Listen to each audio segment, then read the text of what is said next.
નમસ્કાર વિદ્યાર્થી મિત્રો, આપણી યુટ્યુબ ચેનલમાં આપ સર્વેનું સ્વાગત છે। આજથી 7મા ધોરણની અંદર આપણે મેથ્સ વિષય શરૂ કરવા જઈ રહ્યા છીએ। જેટલું અહીંયા આગળ હું કરાવું એટલાની આપણે નોટબુક લખશું। બોર્ડ ઉપર તમને જેટલું પણ કરાવીશ એની નોટબુક લખવાની છે અને આપને જે પાઠ્યપુસ્તકો મળી ચૂક્યા છે એ પાઠ્યપુસ્તકની અંદરથી એના દાખલાઓ એક્ઝામ્પલ આની પ્રેક્ટિસ સાથે કરવાની છે। ખાસ આગ્રહપૂર્વક મેથ્સની અંદર નોટ બનાવવી ફરજિયાત છે। તો આપ લોકો વિડીયો જોઈ અને રોજ એમાં જેમ અપડેશન આવે, જેમ આગળના ટોપિકો ચાલે એમ આપ નોટબુક છે એ બનાવશો। ઓકે, તો આપણા 7મા ધોરણના ગણિતની અંદર પહેલું ચેપ્ટર છે પૂર્ણાંક સંખ્યાઓ। વિદ્યાર્થી મિત્રો, આપ 6ઠ્ઠા ધોરણની અંદર પૂર્ણ સંખ્યાઓ ભણીને આવ્યા છો, તો પહેલા થોડી બેઝિક માહિતી આપણે મેળવીએ। જે પાયાની માહિતી છે, જે 6ઠ્ઠા ધોરણની અંદર આપ ક્યાંક ને ક્યાંક આવું કંઈક ભણીને આવ્યા છો એ પ્રકારની ચર્ચાઓ આપણે સર્વપ્રથમ કરીએ અને પછી એમાં આગળ વધશું। ચાલો, તો ચેપ્ટરનું નામ છે પૂર્ણાંક સંખ્યાઓ।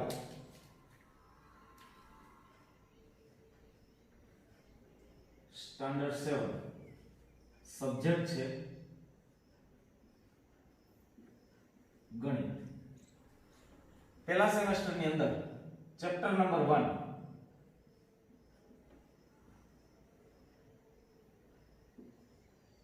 પૂર્ણાંક સંખ્યાઓ।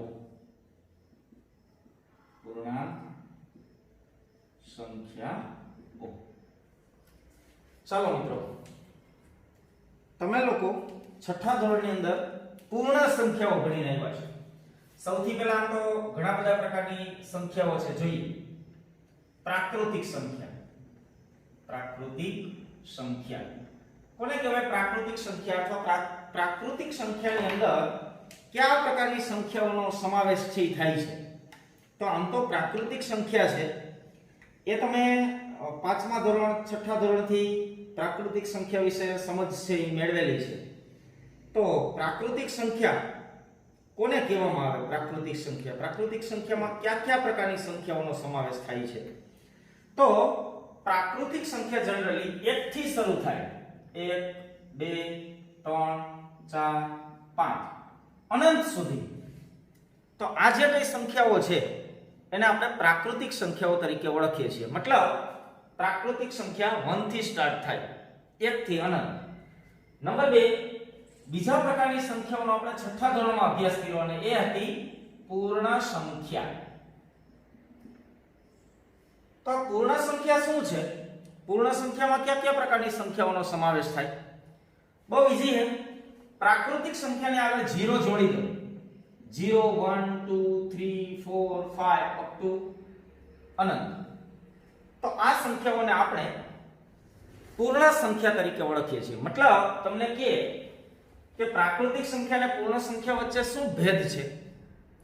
તો કે પ્રાકૃતિક સંખ્યામાં 0 નથી અને પૂર્ણ સંખ્યા 0 થી સ્ટાર્ટ થાય। તો આની અંદર 0 સંખ્યા છે એનો પણ સમાવેશ કરવામાં આવે છે। નંબર 3, ત્રીજા પ્રકારની સંખ્યા છે પૂર્ણાંક સંખ્યાઓ। તો આમ તો 6ઠ્ઠા ધોરણની અંદર આપણે સંખ્યા રેખા છે એ શીખી ગયા છીએ। સંખ્યા રેખા ઉપર આપણે અલગ પ્રકારની સંખ્યાઓ છે એ દર્શાવતા હતા। તો અહીંયા આજે આપણે પૂર્ણાંક સંખ્યાનો અભ્યાસ કરવાનો। તો પહેલા તો એ કહીએ કે પૂર્ણાંક સંખ્યાઓ છે એની અંદર કયા પ્રકારની સંખ્યાઓ છે એનો સમાવેશ થાય? તો કે જનરલી પૂર્ણાંક સંખ્યાઓ તમામ પ્રકારની સંખ્યાઓ આવરી લેવામાં આવે છે। એટલે એની અંદર 0 ઇન્વોલ્વ છે। જમણી બાજુ તરફ જાઓ તો 1 2 3 4 5 અપ ટુ અનંત। અને ડાબી બાજુ જવામાં આવે તો -1 -2 -3 -4 -5 અનંત। મતલબ આ સંખ્યા 0 ની જમણી બાજુએ ધન પૂર્ણાંક અને ડાબી બાજુએ ઋણ પૂર્ણાંક, આ તમામ સંખ્યાઓ છે એનો સમાવેશ પૂર્ણાંક સંખ્યાઓની અંદર થાય છે. એટલે પૂર્ણાંક સંખ્યામાં કોણ કોણ આવે? તો કે એક તો શૂન્ય આવે. શૂન્યની જમણી બાજુએ રહેલી ધન પૂર્ણાંકો અને ડાબી બાજુએ રહેલા ઋણ પૂર્ણાંકો. તો આ ત્રણેય સંખ્યાઓ ભેગી મળી અને પૂર્ણાંક સંખ્યાઓ છે એ બનાવે છે. એટલે પૂર્ણાંક સંખ્યાની અંદર શું શું આવશે? તો કે ધન પૂર્ણાંક, ઋણ પૂર્ણાંક અને શૂન્ય. આ બધી જ સંખ્યાઓ ભેગી થઈ અને જે એક જૂથ બનાવે છે એને આપણે પૂર્ણાંક સંખ્યા તરીકે ઓળખીએ છીએ. અને આ ચેપ્ટરની અંદર આપણે આવી સંખ્યાઓ ની ચર્ચાઓ છે એ કરવાની છે. તો પૂર્ણાંક સંખ્યાઓ જેમાં ધન, ઋણ અને શૂન્ય. આ ઉપરાંત છઠ્ઠા ધોરણની અંદર આપણે સંખ્યા રેખા શીખીને આવ્યા છીએ. સંખ્યા રેખાઓ પર ધન પૂર્ણાંક, ઋણ પૂર્ણાંક અને શૂન્ય સંખ્યાને દર્શાવવા માટેની રીત આપણે ત્યાં આગળ ભણીને આવ્યા છીએ. જનરલી શૂન્યને એક્ઝેક્ટ વચ્ચે લખવામાં આવે છે. નિશ્ચિત અંતરાલ ઉપર, નિશ્ચિત ગાળે શૂન્યની જમણી બાજુ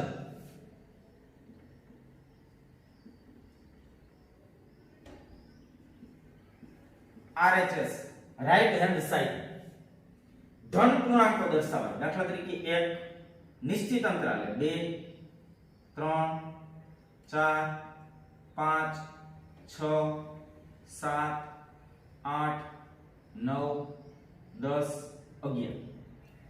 અહીંયા મેં એરો કર્યો છે. આનો મતલબ એ છે કે આ 11 રોકાતી નથી. આગળ પણ સંખ્યાઓ છે 12, 13, 14 અનંત. ક્યાં સુધી સંખ્યાઓ છે? અનંત સુધી સંખ્યાઓ છે વિસ્તરેલી છે. તો જમણી બાજુ ધન સંખ્યા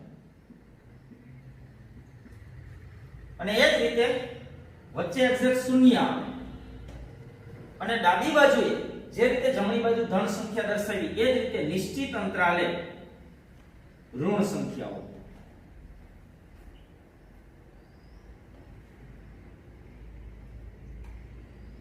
અહીંયા પણ આ એરો છે. એનો મતલબ એ થાય કે ઋણ સંખ્યાઓ પણ સંખ્યા રેખા ઉપર અનંત છે.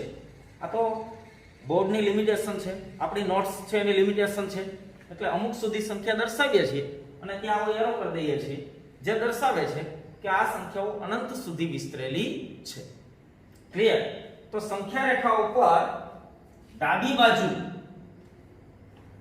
કોની ડાબી બાજુ? મારી કે તમારી? નહીં, 0 ની ડાબી બાજુ. કોની ડાબી બાજુ? 0 ની. Left hand side, LHS, left hand side. કયા પ્રકારની સંખ્યા દર્શાવી મેં? ઋણ સંખ્યા. એટલે આ બાજુ ધન પૂર્ણાંકો છે, આ બાજુ ઋણ પૂર્ણાંકો છે અને વચ્ચે એક્ઝેક્ટ શૂન્ય આવેલી છે. તો આ સંખ્યા રેખા દોરવાની રીત, પદ્ધતિ આપણે છઠ્ઠા ધોરણની અંદર શીખીને આવ્યા છીએ. હવે આ સંખ્યા રેખા ઉપર અમુક પ્રક્રિયાઓ પણ આપણે શીખીને આવ્યા છીએ. દાખલા તરીકે સંખ્યા રેખાની મદદથી સંખ્યાઓના સરવાળા અને બાદબાકી કેવી રીતે કરી શકાય? તો કે એ આપણે અહીંયા આગળ શીખવાની છે. પણ આટલું યાદ રાખશો કે શૂન્યની જમણી બાજુએ જતા કેવી સંખ્યા મળશે? ધન. શૂન્યની ડાબી બાજુએ જતા કેવી સંખ્યા મળશે? ઋણ. જમણી બાજુ જતા ધન અને ડાબી બાજુ જતા ઋણ સંખ્યા મળે છે. હવે તો કે સામાન્ય રીતે હવે અહીંથી નવું શીખવાનું છે. હવે આપણે આ વસ્તુઓને યાદ રાખશું કે સંખ્યા રેખા ઉપર જમણી બાજુ જતા સંખ્યાઓ મોટી બને છે. એટલે આપણે આમ કહેવું કે સંખ્યા રેખા પર જમણી બાજુ ખસતા સંખ્યા મોટી મળે. સંખ્યા મોટી મળે છે. મતલબ શું થાય? અહીંયા આપણે ઊભા છીએ, અહીંથી આમ ચાલીએ તો સંખ્યાઓ મોટી મોટી બનશે. દાખલા તરીકે 1 થી મોટા 2, 2 થી મોટા 3, 3 થી મોટા 4, 4 થી મોટા 5. ક્લિયર છે? જમણી બાજુએ ખસતા સંખ્યા મોટી બની. દાખલા તરીકે તમે અહીંયા ઊભા છો, -7. ક્યાં છો? -7. તો અહીંથી જમણી બાજુ ખસો તો તો કે -6. તો -7 કરતા -6 એ મોટી સંખ્યા છે. ખાસ યાદ રાખજો, ઋણમાં નાનો ઈ મોટો છે. ઋણમાં નાનો ઈ મોટો છે. મતલબ -7 કરતા -6 મોટી સંખ્યા છે. -6 કરતા -5 મોટી છે. એના કરતા -4, -3, -2 અને -1 એ -2 કરતા મોટી સંખ્યા થશે. અને -1 કરતા પણ 0 એ મોટી સંખ્યા છે. ખાસ બાળકો છે અહીંયા મિસ્ટેક કરે છે કે તમને એમ પૂછે કે -1 અને 0 એમાંથી મોટી સંખ્યા કઈ? તો ઓબ્વિયસલી 0 એ -1 કરતા મોટી સંખ્યા છે. ક્લિયર? ઋણની અંદર જે નાની છે એ મોટી છે. મતલબ સામાન્ય નિયમ આપણે સંખ્યા રેખા ઉપરનો લખ્યો કે સંખ્યા રેખા ઉપર જમણી બાજુ ખસતા સંખ્યા કેવી બનશે? મોટી. સંખ્યા કેવી બને? મોટી. ક્લિયર? એનાથી વિરુદ્ધ સંખ્યા રેખા પર ડાબી બાજુ ખસતા સંખ્યા નાની બને છે. એટલે જો આમ હાલવામાં આવે, સંખ્યા રેખા ઉપર કોઈ પણ જગ્યાએ ઊભા રહીને ત્યાંથી ડાબી તરફ ખસો તો સંખ્યા છે કેવી બનશે? નાની. સંખ્યા કેવી બનશે? નાની. એટલે નાની સંખ્યા મળે. દાખલા તરીકે અહીંયા ઊભા છો, ડાબી બાજુ ખસો, એક પગલું ડાબી બાજુ ખસો તો પૂર્ણાંક સંખ્યા મળે 6. તો 7 કરતા 6 નાની છે. ચાલો અહીંયા ઊભા રહો, 1, ડાબી બાજુ ખસો 0, 1 કરતા 0 નાની સંખ્યા. મતલબ આને આમ કરી શકાય. જો તમે આમ જાઓ, નાના મોટાની નિશાની ખબર છે ને, લેસ ધેન ગ્રેટર ધેન, આમ સંખ્યા મોટી બને. જો સંખ્યા કેવી બને છે? મોટી. મતલબ 1 કરતા 2 મોટા. આ નિશાનીનો મતલબ એવો છે. 3 કરતા 4 મોટા, 4 કરતા 5 મોટા, 5 કરતા 6, 6 કરતા 7, 7 કરતા 8, 8 કરતા 9 અને 9 કરતા 10. અને જો આમ ખસવામાં આવે તો સંખ્યા નાની બને. મતલબ આમ થશે.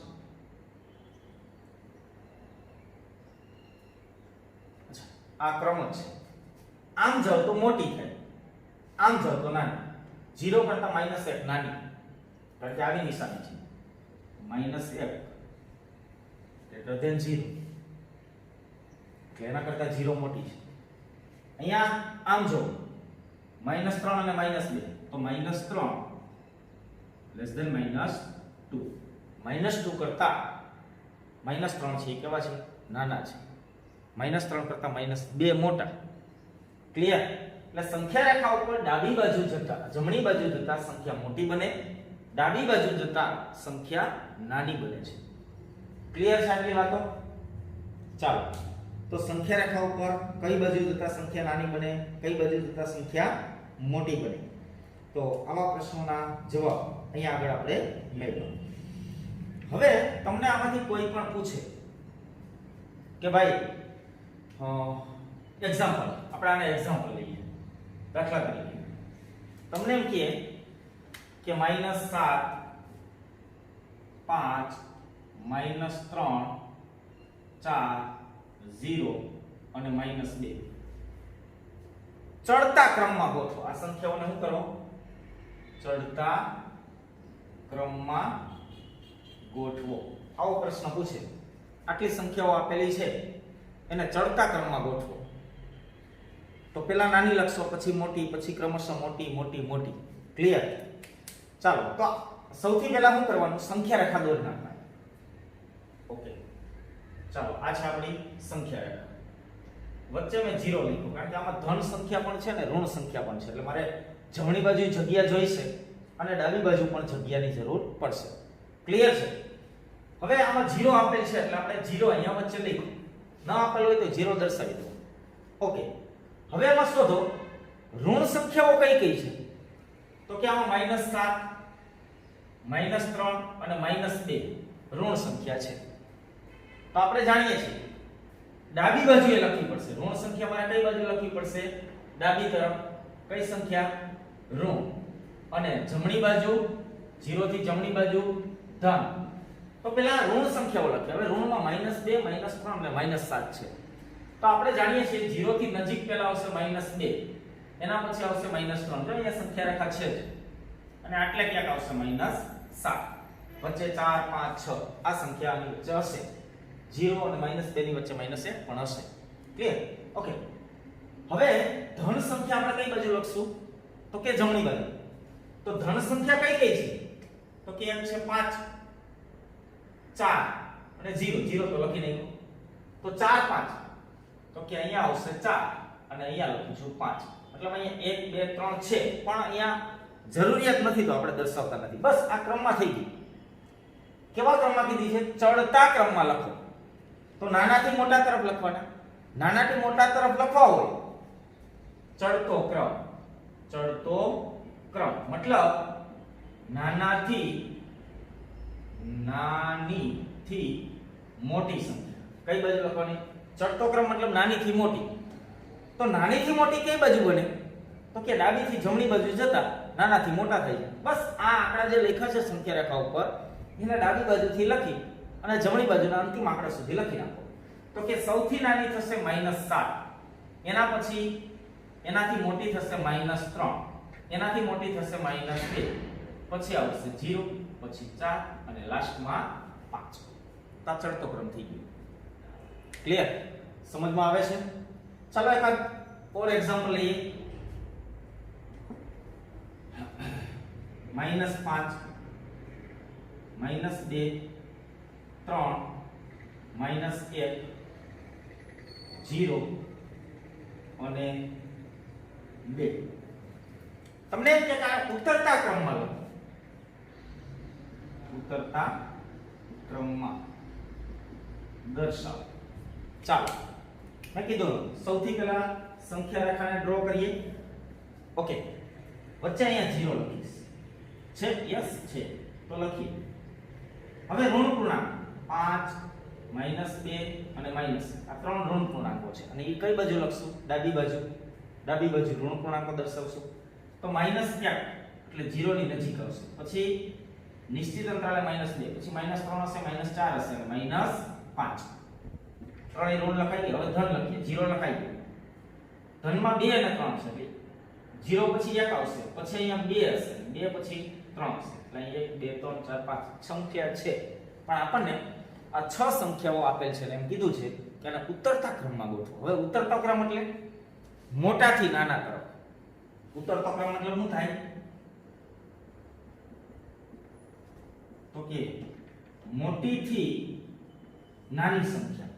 મોટીથી નાની સંખ્યા. તો મોટીથી નાની કઈ બાજુ બને? તો જાણીએ છીએ જમણી બાજુથી ડાબી બાજુ તરફ જઈએ એમ સંખ્યા મોટામાંથી નાની થઈ છે. જો અહીંયા 9 કરતા 8 નાના, 8 કરતા 7 નાના. મતલબ જમણીથી ડાબી બાજુ જઈએ એટલે સંખ્યા કેવી બને છે? નાની. તો આને લખી નાખવાની છે જમણીથી ડાબી બાજુ. તો સૌથી મોટી સંખ્યા 3, એનાથી નાની સંખ્યા 2, એનાથી નાની 0, એનાથી નાની -1, એનાથી નાની -2 અને એનાથી નાની -5. જનરલી ઋણ સંખ્યાઓને કૌંસમાં દર્શાવવામાં આવે છે, બીજું કંઈ નથી. ધન સંખ્યાને કૌંસમાં દર્શાવવાની આવશ્યકતા નથી, ઋણ સંખ્યાઓને કૌંસમાં દર્શાવાય છે. ક્લિયર છે આટલી વાતો? સંખ્યા રેખા ઉપર પૂર્ણાંક સંખ્યાઓને કેવી રીતે દર્શાવવી, કઈ બાજુ સંખ્યા રેખામાં જતા મોટી સંખ્યા બને, કઈ બાજુ જતા સંખ્યા નાની બને છે. સંખ્યા રેખાના આધારે આવી સંખ્યાઓને ઉતરતા અને ચડતા ક્રમની અંદર દર્શાવવાનું કે એ આવડે તો હવે આમ જનરલી તમને એમ પૂછે કે આમાં સૌથી નાની સંખ્યા કઈ? તો સૌથી ડાબી બાજુ કોણ છે? -5. તો એ સૌથી નાની થશે. સૌથી મોટી સંખ્યા કઈ? તો સૌથી જમણી બાજુ કોણ છે? 3. તો આપેલ સંખ્યામાં સૌથી નાની અને સૌથી મોટી સંખ્યા પણ આપણે શોધી શકીએ છીએ. ચાલો, ક્લિયર છે આટલી વાતો? અને પોઝ કરી અને નોટ કરી લેવાની છે. જેટલા મુદ્દાઓ અહીંયા આપણે ભણશું એ બધાની એક નોટ્સ બનાવશું. ક્લિયર? એટલે આની નોટ્સ બનાવવાની છે.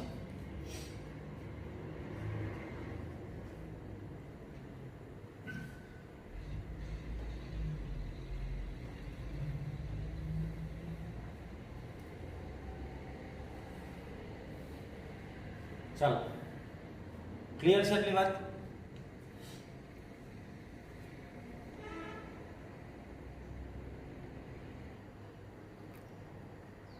ચાલો વિદ્યાર્થી મિત્રો, અહીંયા આપણે સંખ્યા રેખા ઉપર નાની અને મોટી જે સંખ્યાઓની સરખામણી શીખ્યા એનો ઉપયોગ આપણા ગણિતની અંદર સ્વાધ્યાય 1.1 ની અંદર પહેલો દાખલો છે.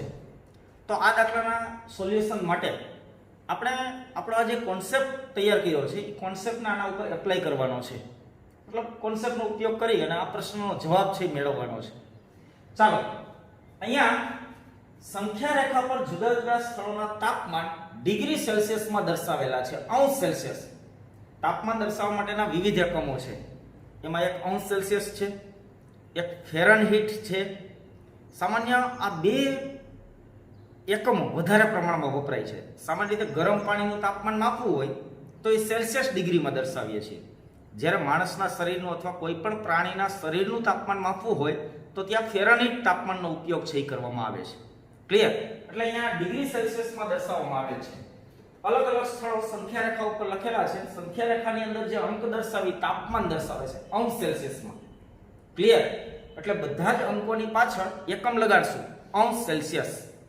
ચાલો જોઈએ, અહીંયા સંખ્યા રેખાઓ 0, 5, 10, 15, 20 અને 25 ટૂંકમાં 5 ના ગેપે સંખ્યા લખેલ છે. આ બાજુ પણ -5, -10. સૌથી પહેલા લાહોલ સ્પીતિ નામનું એક સ્થળ છે. એ સ્થળનું તાપમાન કેટલું છે?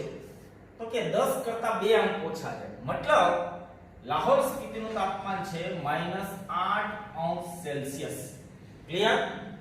10 કરતા 2 અંક ઓછા. જેમ આપણે સ્કેલ ફૂટપટ્ટીની અંદર અંકો દર્શાવેલા હોય તો કોઈ વચ્ચેના અંકો ઉપર ખરેખર અંક લખેલ નથી, પણ આપણે સમજીએ છીએ કે 1 અને 2 ની વચ્ચે છે, પણ જો વચ્ચે 5 ઉપર સુધી લાઈન હોય તો એને 0.5 કહીએ છીએ, અડધો સેન્ટીમીટર. તો અહીંયા એવું છે કે -10 કરતા 2 ઓછા મતલબ -9 છે. શ્રીનગરનું તાપમાન કેટલું? તો કે અહીંયા 0 છે. 0 થી 1 ડગલું ચાલે એટલે 1 અને 2. તો શ્રીનગરનું તાપમાન છે -2°C. 0 થી ડાબી બાજુ છે એટલે -2°C. શિમલાનું તાપમાન સીધું જ છે, 0 થી જમણી બાજુ છે એટલે ધન છે, 5°C. અને ઊંટીનું તાપમાન અહીંથી ગણીએ 10, 11, 12, 13 અને 14, અથવા અહીંથી પણ કહી શકાય કે 15 કરતા 1 ઓછું મતલબ 14°C. અને બેંગલુરુનું તાપમાન બંને બાજુથી કોઈ પણ બાજુથી ગણી શકો. અહીંયાથી પ્લસ કરવાના, બાકી ઓછા કરવાના. ક્લિયર? જમણી બાજુ જતા સંખ્યા મોટી બને, ડાબી બાજુ જતા સંખ્યા નાની બને. તો 20 પછી 21 અને 22, અથવા આમ ગણો 25 માંથી 1 ઓછો કરો 24, 23 અને 22. ગમે બાજુ કરશો તાપમાન એક્ઝેક્ટ 22°C આવશે. ક્લિયર? તો આમાં પહેલો પ્રશ્ન છે આપણો કે અલગ અલગ સ્થળોના તાપમાન જણાવો. તો બહુ સિમ્પલ રીતે આપણે શોધી કાઢ્યું. લાહોલ સ્પીતિ એનું તાપમાન કેટલું છે? -8°C. બીજું છે શ્રીનગર, એનું તાપમાન કેટલું છે? -2°C. ત્રીજું છે શિમલા, એનું તાપમાન કેટલું છે? 5°C. આ ધન છે. ઊંટી એનું તાપમાન કેટલું છે? 14°C. અને લાસ્ટમાં છે બેંગલુરુ, તો ત્યાંનું તાપમાન કેટલું છે? +22°C. પણ પ્લસ હોય તો બોલવાની જરૂર નથી, માઈનસ હોય તો બોલશું જ. ક્લિયર? બોલતા નથી એનો મતલબ એ છે કે પ્લસ છે, માઈનસ હોય તો બોલવું આવશ્યક છે. ક્લિયર? ચાલો, તો પહેલો પ્રશ્ન બહુ ઈઝીલી આપણે સોલ્વ કરી દીધો કે ભાઈ અલગ અલગ સ્થળોના તાપમાન જણાવો. તો આ તાપમાન છે. નંબર 2, સૌથી ગરમ અને સૌથી ઠંડા પ્રદેશના તાપમાનમાં શું ફરક છે? હવામાં સૌથી હાઈએસ્ટ તાપમાન ક્યાં હશે? તો કે સંખ્યા રેખા ઉપર સૌથી હાઈએસ્ટ જમણી બાજુ હોય. તો સૌથી જમણી બાજુએ કોણ છે? બેંગલુરુ, અને એનું તાપમાન કેટલું છે? 22°C. એટલે સૌથી ઊંચું તાપમાન છે, સૌથી ઊંચું. અને એ જ રીતે ડાબી બાજુએ સૌથી નીચું હશે. એટલે અહીંયા આગળ લાહોલ સ્પીતિ છે ત્યાં હશે સૌથી નીચું. તો સૌથી ઊંચું તાપમાન બેંગલુરુ કેટલું છે? 22°C. પણ આ પ્લસ હશે. ક્લિયર? અને સૌથી નીચું તાપમાન લાહોલ સ્પીતિ અને સૌથી નીચું તાપમાન લાહોલ સ્પીતિ અને એનું તાપમાન કેટલું છે -8°C. હવે જો આ બેનું અહીંયા કે શું કીધું છે સૌથી ઠંડા અને સૌથી ગરમ પ્રદેશના તાપમાનમાં કેટલો તફાવત છે તો આનું તાપમાન કેટલું છે -8 એટલે -8 અને આનું કેટલું છે +22. ક્લિયર? -8 થી +22 તો જોજો ભાઈ અહીંયા ખાસ પ્રશ્ન છે 0 થી આ +22 એટલે એ તો 22 તો થયા જ ઓલરેડી. આ 22°C તો પ્લસ થયું જ.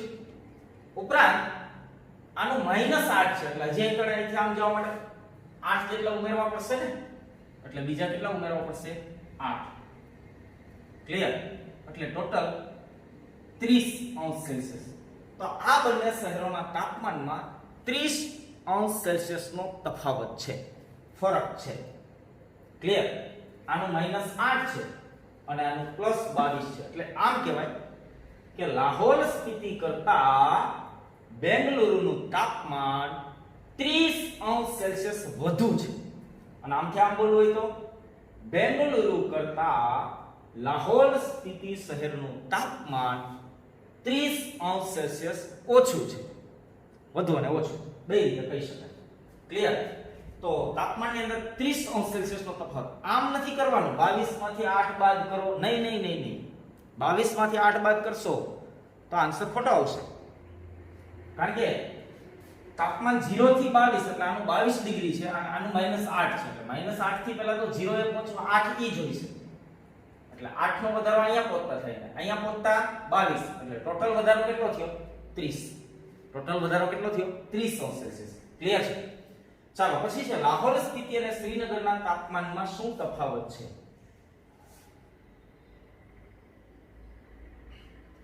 એટલે આ તાપમાન ધન છે આ તાપમાન કેવું છે ઋણ. તો આ શ્રીનગરના તાપમાનમાં શું તફાવત છે? તો આમ લખી શકાય કે લાહોલ સ્પીતિ કરતા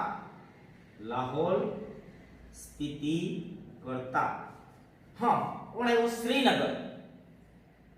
તો લાહોલ હવે આને હું કાઢી નાખું છું. ક્લિયર? એટલે આ પ્રશ્ન ક્લિયર છે કે આ બેના તાપમાનમાં 30°C નો તફાવત છે. ચાલો હવે આને છોડો, લાહોલ સ્પીતિ અને બેંગલુરુને છોડો. હવે અહીંયા બીજો પ્રશ્ન આવે છે લાહોલ સ્પીતિ એટલે તો આ છે -8 અને શ્રીનગર અહીંયા છે -2. હવે જોજો અહીંયા કેટલું છે -8, શ્રીનગર કેટલું છે -2. ક્લિયર? તો -8 થી -2 સુધી જવા શું કરવું પડે? જો અહીંથી ચાલો ને આમ કીધું છે કે કેટલા ડગલા હાલવું પડે એટલે આમ ગણવાનું 1 2 3 4 5 અને 6. ટૂંકમાં 6 ડગલા જમણી બાજુ આવીએ ને ત્યારે શ્રીનગરનું તાપમાન આવે. જમણી બાજુ જતા વધુ થાય, મોટી સંખ્યા બને. એટલે આમ તો આમ કહેવાય કે લાહોલ સ્પીતિ કરતા શ્રીનગરનું તાપમાન ઊંચું છે, નીચું નથી, ઊંચું છે. કારણ કે -2 કરતા -5 છે એ નાના બને અને તાપમાન છે એ નીચું થાય. રેડી? તો લાહોલ સ્પીતિ અને શ્રીનગરના તાપમાનમાં શું તફાવત છે? 6°C નો તફાવત છે. કેટલા અંશ નો તફાવત છે? 6°C. લાહોલ સ્પીતિ કરતા શ્રીનગરનું તાપમાન 6°C વધુ છે. અને આનાથી ઉલટું બોલો તો પણ સાચું છે કે શ્રીનગર કરતા લાહોલ સ્પીતિનું તાપમાન 6 ડિગ્રી નીચું છે. ક્લિયર? પણ બેના તાપમાનમાં 6 ડિગ્રીનો તફાવત, 6°C નો તફાવત છે. કેટલો તફાવત છે? 6°C. ક્લિયર? ચાલો એના પછીનો પ્રશ્ન શ્રીનગર અને સિમલાનું સંયુક્ત તાપમાન. હવે સંયુક્ત તાપમાન એટલે શું? તો કે એવરેજ. બેના તાપમાનની શું કાઢવાની? એવરેજ. સિમલાના તાપમાન કરતા પણ ઓછું છે. જોઈ લઈએ બેની એવરેજ કાઢીએ આપણે. શ્રીનગરનું તાપમાન તો કે શ્રીનગરનું તાપમાન કેટલું છે? Yes -2°C. અને બીજું છે સિમલા તો શિમલાનું તાપમાન કેટલું છે ભાઈ? યસ, 5 અંશ સેલ્સિયસ. -2 અને 5. બેયનું મીડિયેટર શું આવે? બેયની વચ્ચેનું તાપમાન કયું થાય? તો કે અહીંયા -2 અને શિમલાનું 5. જો કેટલો ડિફરન્ટ છે, -2 થી 5 સુધી જવામાં ડિફરન્ટ કેટલો? ગણી લે આ કાઢીને. ઓકે, ચાલો હવે આ બેની ચર્ચા કરીએ. 1 2 3 4 5 6 અને 7. ઓકે, તો આ બેના તાપમાનમાં 7 ડિગ્રીનો તફાવત છે. કેટલો તફાવત છે? 7 અંશ સેલ્સિયસ. ક્લિયર? તો શ્રીનગર અને શિમલાનું સંયુક્ત તાપમાન શિમલાના તાપમાન કરતા પણ ઓછું છે. તો જવાબ આવશે યસ. શિમલાના તાપમાન કરતા આ બેનું સંયુક્ત તાપમાન, કારણ કે અહીંયા કેવું છે તો કે -2 અને +5 એટલે આમ તો 3 ડિગ્રી થાય, કારણ કે પ્લસ માઈનસ માઈનસ થશે એટલે 5 માંથી 2 બાદ કરશું, પણ જવાબ 5 મોટી સંખ્યા છે એટલે જવાબને મોટી સંખ્યાની નિશાની મળે. +3 ડિગ્રી અંશ સેલ્સિયસ એટલે બંનેનું સંયુક્ત તાપમાન એવરેજ તાપમાન છે એ કેટલું થાય છે? 3 ડિગ્રી. તો એના કરતા શિમલાનું તાપમાન છે શિમલાના તાપમાન કરતા પણ ઓછું છે. યસ, આ બેના મધ્યવર્તી તાપમાન છે એ શિમલાના તાપમાન કરતા ઓછું છે, કારણ કે શિમલાનું તાપમાન કેટલું છે? 5 અંશ સેલ્સિયસ. કેટલું છે? 5 અંશ સેલ્સિયસ. ક્લિયર છે? એટલે શિમલાના તાપમાન કરતા શ્રીનગર અને શિમલાનું સંયુક્ત તાપમાન છે શિમલાના તાપમાન કરતા ઓછું છે. એમાં બીજો પ્રશ્ન છે કે શું તે શ્રીનગરના તાપમાન કરતા પણ ઓછું છે? નહીં, શ્રીનગરનું તાપમાન -2 છે, જ્યારે સંયુક્ત તાપમાન કેટલું આવે છે? +3. કેટલું આવે છે? +3.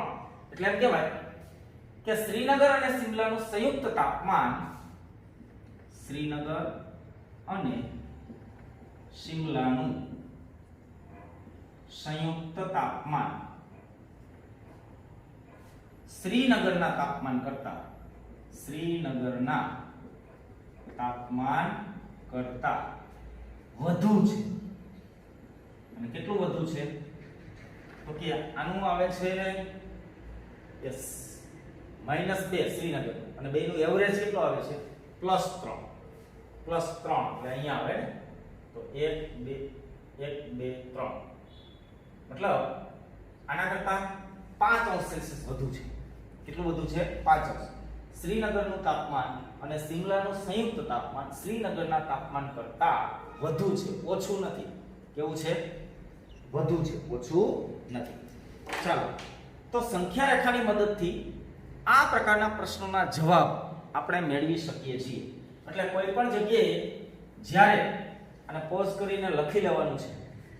ઓકે, જ્યારે પણ કોઈની સરખામણી કરવી હોય તો સંખ્યા રેખાની મદદથી આપણે સરખામણીઓ છે એ કરી શકીએ છીએ.